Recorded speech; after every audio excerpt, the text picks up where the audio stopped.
চলতি মাসের অক্টোবর প্রথমার্ধে ভারী বৃষ্টির কারণে সিলেট অঞ্চলে স্বল্পমেয়াদী বন্যা দেখা দিতে পারে।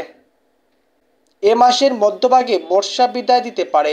একই সঙ্গে অক্টোবরে একটি লঘুচাপ নিম্নচাপ বা ঘূর্ণিঝড়ের রূপ নিতে পারে বলে জানিয়েছে আবহাওয়া অধিদপ্তর।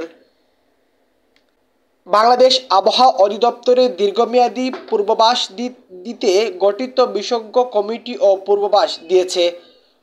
রোববার ১ অক্টোবর আবহাওয়া অধিদপ্তরের ঢাকার ঝড় সতর্কীকরণ কেন্দ্রেও ভিডিও কনফারেন্সের মাধ্যমে কমিটি নিয়মিত বৈঠক অনুষ্ঠিত হয়।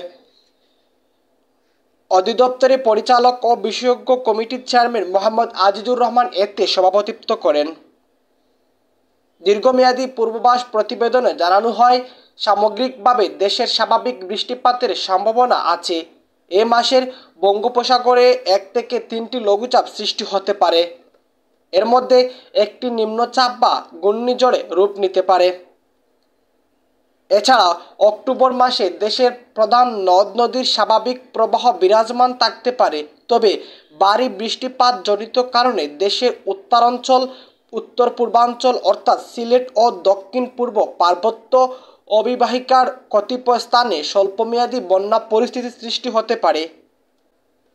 এ মাসের মধ্যভাগে দক্ষিণ পশ্চিম মৌসুমি বায়ু বর্ষা বাংলাদেশ থেকে পর্যায়ক্রমে বিদায় নিতে পারে জানিয়ে এতে বলা হয়, অক্টোবরে দেশের উত্তর ও মধ্যাঞ্চলে ২ থেকে ৪ দিন মাঝারি ধরনের বজ্রঝড় এবং সারা দেশে ৩ থেকে ৫ দিন হালকা বজ্রঝড় হতে পারে।